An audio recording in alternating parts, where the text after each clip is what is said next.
Leanne, you're working on your thesis in public health. Can you share a little bit more about your journey and how your career has evolved over time to take you to where you are now? Yeah, so I feel a bit like a fish out of water just with the rest of you. So I'm a bit older. I so became a nurse. I did like an accelerated track program when I was in my late 20s in Calgary, and then kind of focused and did critical care and ED work. I also got quite a bit of traveling done in there as well. So it was into South America, and I really kind of was passionate about bringing both my first degree, which is economics, in with my second degree. So kind of an efficiency and equity and really kind of good patient outcomes with, I guess, how would you say it? Balancing how costs impact, like how government balances, if healthcare's healthcare costs can really skyrocket when you're trying to focus on patient-centered care, but um, you can really do well if you find some evidence-based practice and start getting practitioners kind of on the same page. You got multidisciplinary teams, so like OTs, SLPs, nurses, and pharmacists working together and actually providing those team-based approaches. And I just found that with a Bachelor of Nursing and only holding a Bachelor of Economics, is that there was definitely a ceiling. And I kind of look at the Canadian healthcare system as something that's self-limited. Ironically, you come to Australia and they feel the same way about their system. So, doing a master's of public health here and then getting into this think tank that I'm working with right now, I'm really passionate about trying to balance my clinical experience with research. So, I feel very lucky. So, my first year, I really worked my tail off. And I managed to get I managed to get sponsored for my second year. So I got the Masters of Research Excellence Award. So I've got my tuition covered. So really like invested in staying in Australia, ironically, even though I, wouldn't mind going back to Canada. But I mean, the system, like how healthcare is so complex and how systems evolve and create very similar problems, even though they stem from very different backgrounds. So obviously, Australia being a tiered private and public system versus Canada, which is a bit more socialized. Um, that being said, so being in Masters of Public Health, I'm not actually interested in public health. Not to say that I don't think population health is important, but I'm really interested in health systems and how health systems evolve to kind of optimize patient outcomes. So that's where I'm at right now.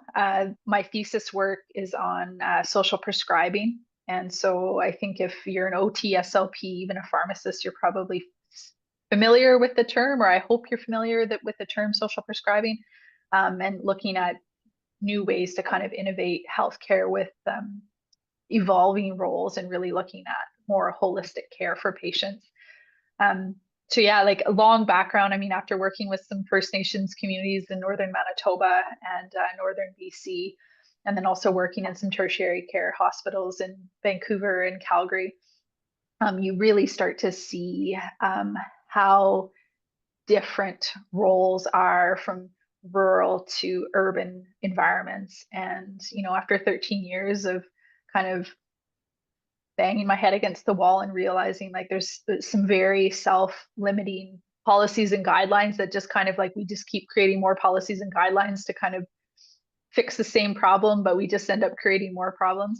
I figured try to come at it from a different angle and learn a little bit more about the process of creating change and being a change maker within healthcare. So that's where I'm at. I mean, I would love to stay in Australia, so I'm looking at doing like a skilled independent visa once I'm finished my master's and staying. But life can change and shift, and I took up surfing a year ago trying to stay balanced, and so I'm now in Queenscliff.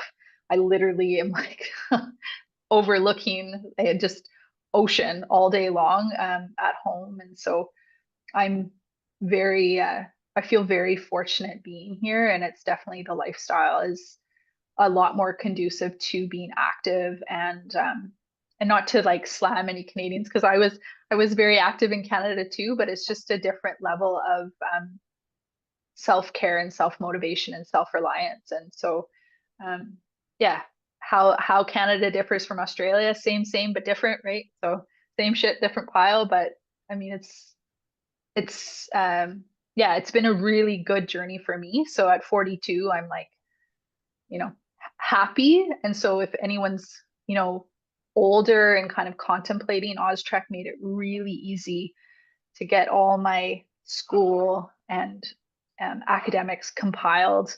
And then you realize that the work that they do for you, you just have to do during like for your visa application. So there's a lot of, just like Kim was saying, keep track of everything, be organized with your kind of administrative stuff, because it will pay dividends in the future when you're like, oh, wait, I actually have a file folder on a that I've saved, and now I don't actually have to compile this stuff. So it really it's been a good exercise of just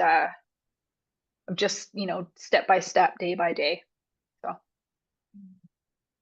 Oh, I love listening to just the way that you speak about what you're doing as well. You mentioned that you're quite passionate about it, and it comes through even with the screen here. So I have where my a few places my mind was going as you were speaking, Leanne. And one was, you're in Australia and you've developed it sounds like a love for just, the lifestyle and where you are, and also, interested in the work that you're doing in Australia.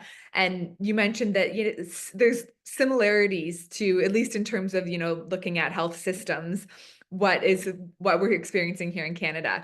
And that's something that I know, at least on our end at Austrec, we get a lot of questions about you study in Australia, you spend time in Australia. How does it transfer? How does your experience transfer back to Canada? And, you go online and it's like, oh, similar healthcare issues in Canada and Australia, which I think there's some truth to that. But maybe if you just, and I know we want to get around to everybody, but if do you have any further commentary just on that piece, on the similarities, differences for Canada and Australia? And I realize this could take hours of discussion, but so it's like if I could use a metaphor. So it's like you're in a relationship with all your family members. And then you complain to your friends about all your family members.